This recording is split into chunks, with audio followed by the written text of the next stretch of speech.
నమస్తే, welcome to hit TV. నేను నరేష్. నల్గొండలో ఒక దారుణ సంఘటన అంటారా? ఆ ఘటన గురించి హిట్ టీవీ స్టూడియోలో సామాజికవేత్త కృష్ణకుమారి గారు ఉన్నారు. మేడంతో మాట్లాడి తెలుసుకుందాం. మేడం నమస్తే. మేడం, నల్గొండలో జరిగిన ఘటన అసలు అది ఎలాంటి ఘటన? అసలు ఆమెకు మైండ్ ఉందా, బుర్ర పనిచేస్తుందా అనేది అర్థం కాలేదు మేడం. బస్ స్టాప్లో వాళ్ళ కన్న కొడుకుని 15 నెలల కొడుకుని విడిచిపెట్టి సీన్ కట్ చేసి బయట బండెక్కి వెళ్తుంది. అసలు ఆ తల్లికి ఆ మైండ్ సెట్ ఏంది మేడం? అంటే ఈ సోషల్ మీడియా ఎఫెక్టా, ఎవరో పరాయని ఏ విధంగా నమ్మి కన్న కొడుకును వదిలేసిపోవడం ఏంది మేడం అసలుకి? ఇప్పుడు దీని గురించి మాట్లాడుకుంటే సోషల్ మీడియా పాత్ర సోషల్ మీడియాకు ఉంది, కాదని కాదు. కానీ ఎంత సోషల్ మీడియా అయినా సరే ఒక తల్లి అలా చేస్తుంది అంటే ఎవ్వరూ నమ్మరు. అదే మేడం, నమ్మబుద్ధి కాదు.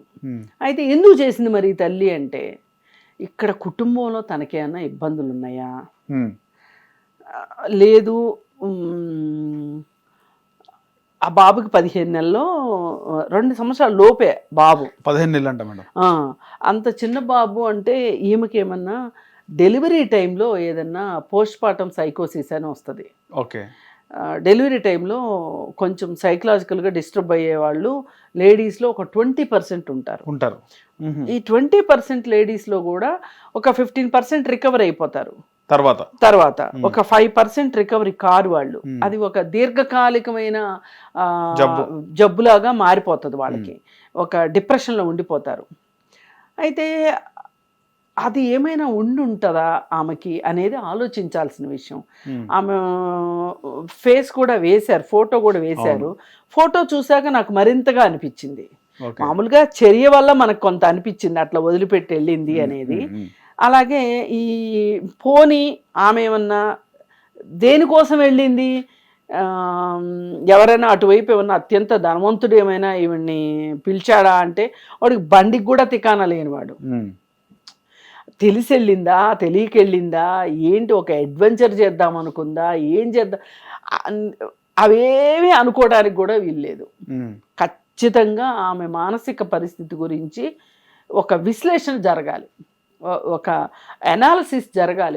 ఇది ఒక కేస్ వర్క్ కింద ఆమె మైండ్ సెట్, అలాగే ఆమె కుటుంబ పరిస్థితులు ఏంటి, ఆర్థిక పరిస్థితులు ఏంటి, భర్తకి ఆమెకి మధ్యలో ఉన్న సంబంధం ఎలా ఉంది, అత్తగారులతోటి వాళ్ళతోటి ఎలా ఉంటది, పోనీ తల్లిదండ్రులతో ఎలా ఉంటది, అసలు ఆమె నిర్వహించే సామాజిక సంబంధాలు ఎలా ఉన్నాయి అనేది కూడా ఆలోచించాలి.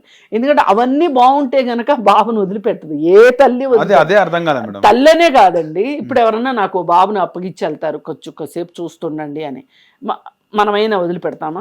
మన బాబు కాదు కదా అని వదిలిపెట్టాం కదా. ఏం ఆలోచిస్తామో, వదిలిపెడితే ఏమవుతుందో, ఈ బాబు బయటికి వెళ్ళిపోతే ఏమైపోతాడో ఏంటో అని భయపడతాం కదా. అందుకని ఏంటి అంటే ఈ విషయంలో ఖచ్చితంగా మనకి సోషల్ మీడియా అనేది ఒక వాహకంగా కనిపిస్తుంది తప్పితే ఇక్కడ సోషల్ మీడియా వల్ల సోషల్ మీడియాలో ఉన్న వాళ్ళందరూ ఇలా చేస్తారని కూడా లేదు. ఇప్పుడు ఆ అబ్బాయికి ఈమె ఒక పెళ్లిగాని అమ్మాయి అనుకున్నాడేమో, అంటే సోషల్ మీడియాలో చూసి ఓకే ఫేస్ అవంతా చూసి అట్లా అనుకున్నాడేమో. ఈ వీళ్ళు ఒరిజినల్ ఫేసులు పెట్టరు కదా, వేరే ఫేసులు పెడతారు, వీళ్ళకి నచ్చిన ఫోటోలు పెడతారు. ఒకటి, రెండోది బాడీ షాపింగ్ చేసి పెడతారు, ఫేస్ ట్రిమ్మింగ్ అవన్నీ చేసి పెడతారు. అసలు మనమే గుర్తుపట్టలేము ఒక్కొక్కళ్ళని. చాలా పెద్దవాళ్ళు చాలా చిన్న వయసు వాళ్ళలాగా కనిపెడతారు, నల్లగా ఉన్న వాళ్ళు తెల్లగా కనిపిస్తారు, కొంచెం కొన్ని ఫేస్ ని కొంచెం బ్రైటన్ చేసి పెడతారు. యాప్స్ కూడా వచ్చినాయి మేడం. అదే అంటున్నా, అవన్నీ చేస్తారని కూడా నాకు తెలియదు. మొన్న ఎవరిదో ఒక ఫోటో చూస్తుంటే బాగానే ఉన్నాడు కదా అంటే, ఏం కాదు ఇదంతా బాడీ షాపింగ్ చేసింది, బాడీ షాపింగ్ చేశారు అని. ఇదేంటి బాడీ షాపింగ్ చేయించడం ఏంటి, ఏదో కార్లకి వాటికి చేస్తారు బాడీ షాపింగ్ అంటే. యాప్ ఉన్నది, ఫోటోని ఇది చేస్తారు, ట్రిమ్మింగ్ చేస్తారు అని చెప్పారు. మరి అట్లాగే ఏం ఫోటో పెట్టిందో ట్రిమ్మింగ్ చేసి వాడు వచ్చి ఊరికొచ్చాడు, తీసుకుపోయాడు. బండి కూడా వాడిది కాదు. ఇప్పుడు ఏం చేశారంటే, వీడు ఈ బాబు ఏడుస్తూ ఉంటే సడన్ గా తల్లి అదృశ్యమైంది, బాబు ఏడుస్తున్నాడు. బస్ స్టాండ్ లో ఒక అతను ఈ బాబు ఎవరు ఏంటి అని చెప్పి అంతా చూసి ఆ పక్కన ఉన్న ఆవిడని అడిగితే నా బాబు కాదంది ఆమె. అప్పుడు అతను ఆర్టీసీ ఆఫీసర్స్ దగ్గరికి తీసుకెళ్ళాడు. వెంటనే ఎవరో వదిలేసి వెళ్ళినట్టున్నారు అని చెప్పి సీసీటీవీ ఓపెన్ చేసి చూపిస్తా ఉంటే ఈ బాబు ఈమె కనిపించగానే అమ్మ అమ్మ అని ఏడ్చాడు. సో అప్పుడు అర్థమైపోయి ఆ బండి నంబర్ ట్రేస్ చేశారు సీసీటీవీలో. ఆర్టీ ఆఫీస్కి ఫోన్ చేస్తే ఇమ్మీడియట్ గా ఇన్ఫర్మేషన్, ఆర్టీ ఆఫీస్ కాదు, ఆ యాప్ లోకి వెళ్ళి చూస్తే ఆన్లైన్ లో వచ్చేస్తుంది కదా. అతను కాల్ చేస్తే అయ్యో నేను కాదు, నా ఫ్రెండ్ బండి అడిగితే ఇచ్చాను, వాడు కావన్స్ అని చెప్పి వాడి ఇంటికి వెళ్ళారు. వాడి ఇంటి అడ్రస్ పట్టుకుని అక్కడ ఉన్నారు ఇద్దరిని తీసుకొని పోలీస్ స్టేషన్కి తీసుకొచ్చారు. ఇప్పుడు ఈ తండ్రిని కూడా పోలీస్ స్టేషన్కి తీసుకొస్తే తండ్రికి ఆ బాబుని అప్పగిచ్చేసేస్తే ఇంకా ఆ అమ్మాయి తాలూకు తల్లిదండ్రులు కూడా వచ్చారు. వాళ్ళు ఏం చెప్పారంటే మా ఫ్యామిలీ పంచాయతీలో తేల్చుకుంటామండి, ఇది ఫ్యామిలీ మ్యాటర్ అండి, సారీ అని చెప్పి పోలీసులు బతిమలాడితే సార్ పోండి మీ ఇంట్లోనే తేల్చుకోండి అని చెప్పి పంపించేశారు. ఏం తేలుస్తారు మరి? ఆ అమ్మాయి మానసిక పరిస్థితి గురించి మాట్లాడతారా అసలు? అందుకే ఆమెని సరిగా ఇంటర్వ్యూ చేసి, అంటే మామూలుగా మనలాంటి ఇంటర్వ్యూ కాదు, ఒక సైకలాజికల్, ఇంట్లో కాదు అసలు. ఇంట్లో వాళ్ళకి ఏం అర్థం అవుతుంది? ఇంట్లో వాళ్ళకి అన్నీ అర్థమైతే ఇక్కడ దాకా ఎందుకు వస్తాయి కేసులు? ప్రొఫెషనల్ కౌన్సిలర్ దగ్గరికి తీసుకొని వెళ్ళి ఆమె మానసిక స్థితి ఏంటి అనేది ఒక అనాలిసిస్ చేయాల్సిన అవసరం ఉంది. ఆ అనాలిసిస్ చేస్తే ఆమె ఏ మానసిక స్థితిలో ఉన్నది తెలుస్తుంది. ఆ మానసిక స్థితికి కారణాలేంటో కూడా తెలుసుకోవాలి. తెలిస్తే అప్పుడు మనం ఆ కారణాలని మనం నివారించగలిగితే ఆమె మామూలు అవుతుంది. ఈ కేసు విషయంలో మటుకు నాకు అలా అర్థమైంది. లేదు అంటే మటుకు ఏ తల్లి మటుకు అట్లా వదిలిపెట్టదు. పైగా ఇవాళ అసలు పిల్లల కోసం అల్లాడుతున్న కాలంలో బిడ్డ పుట్టిన తర్వాత ఆ బిడ్డను అలా వదిలేసి పోని వాడికైనా కన్నొంకర కాలొంకర చెయ్యొంకర ఏమి చక్కగా ఉన్నాడు పిల్లాడు, ఆ పిల్లాడిని వదిలేసి వెళ్ళింది అంటే అందుకే మనం ఈ విధంగా ఆలోచించాలి. అంతేగాని అసలు తల్లి ప్రేమని ఎంత దారుణము నాకు అనిపించింది మేడం అప్పుడు ఆమె మైండ్ సెట్. ఎందుకంటే బైక్ ఎక్కి పోతుంది వదిలేసి, మీరు అన్నట్టు ఏ తల్లి వదలదు, మామూలు బాబునే వదలరు, వెళ్ళిపోతుందా మైండ్ లో అసలు బాబు ఏం చేస్తుండు బస్ స్టాప్ లో అనేది ఏం లేకుండా వెళ్ళిపోతుంది. ఏంది పిచ్చిదా అని నేను అనుకున్నాను. కనీసం అడ్రస్ కూడా చెప్పలేదు కదా బాబు. పోనీ అడ్రస్ చెప్తే పోనీ తల్లిగారింటి దగ్గర వదిలిపెట్టి వెళ్ళిందా, అత్తగారింట్లో వదిలిపెట్టి వెళ్ళిందా? నిజంగా ఇలా వెళ్ళిపోయేవాళ్ళు పిల్లలకి ఏదో ఒక ఏర్పాటు చేసి వెళ్తారు. మనం దారుణాలు కూడా చూస్తున్నాం. అసలు ఇంకొకటి, భార్యని పిల్లల్ని వదిలేసేసి ఇళ్ళు వదిలిపెట్టి వెళ్ళిపోయిన మగవాళ్ళు ఎంతమంది లేరు? వాళ్ళ గురించి ఎవరు మాట్లాడరు. అవి వైరల్ కావు. హృదయ విదారకమైన కథలు కథానికలు ఎక్కడ రావు.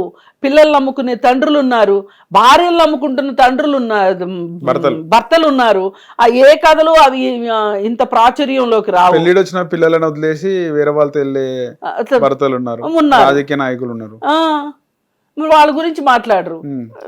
అందుకని ఏంటంటే ఏది ఏమైనా మనం ఏ అపశృతినైనా మనం ఒప్పుకోవటానికి లేదు. నిజంగా ఆ బాబు అలా నడుచుకుంటూ వచ్చి బస్ స్టాండ్ అంటే చాలా హడావుడిగా ఉంటుంది, ఏ బస్ కిందో పడితే ఏం కాలేదు కాబట్టి మనం ఒక రకంగా అమ్మాయి అనుకుని ఏదైనా ఆ అమ్మాయికి స్వస్థత చేకూరాలని చెప్పి కోరుకుందాము. ఇది ఈ ఆమె సైకో అనాలిసిస్ టెస్ట్ మట్టుకు జరగాలి.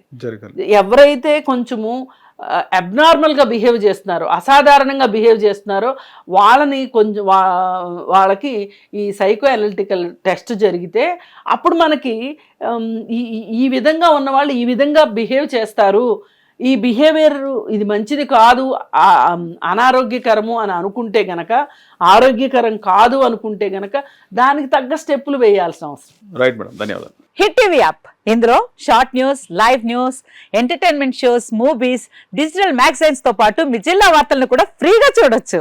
ఇంకెందుకు ఆలస్యం, వెంటనే హిట్ టీవీ యాప్ ని డౌన్లోడ్ చేసుకుని ఫ్రీగా ఎంటర్టైన్మెంట్ పొందండి. Hit TV app. Hit TV app. Please download hit TV app. Hit TV app ని ఫ్రీగా డౌన్లోడ్ చేసుకుని ఎంజాయ్ చేయండి. మీకు నచ్చిన ఎంటర్టైన్మెంట్ కోసం హిట్ టీవీ యాప్ ని ఫ్రీగా డౌన్లోడ్ చేసుకుని ఎంజాయ్ చేయండి. హిట్ టీవీ యాప్ ని డౌన్లోడ్ చేసుకుని ఆస్వాదించండి, ఆశీర్వదించండి. ఇంతమంది సెలబ్రిటీలు హిట్ టీవీ యాప్ ని డౌన్లోడ్ చేసుకోండి అని చెప్తున్నారంటే ఎంత మంచి యాప్ ఆలోచించండి. అమెరికా అమెరికా అమెరికా అమెరికాలో చదవాలనుకునే వాళ్ళకి విశ్వసనీయమైన పేరు మన శౌర్య కన్సల్టెన్సీ. UK లో 1 year masters, UK లో 1 year masters, 2 years work permit up to 5 years visa. Contact Saurya Consultancy. Contact 89851 89851.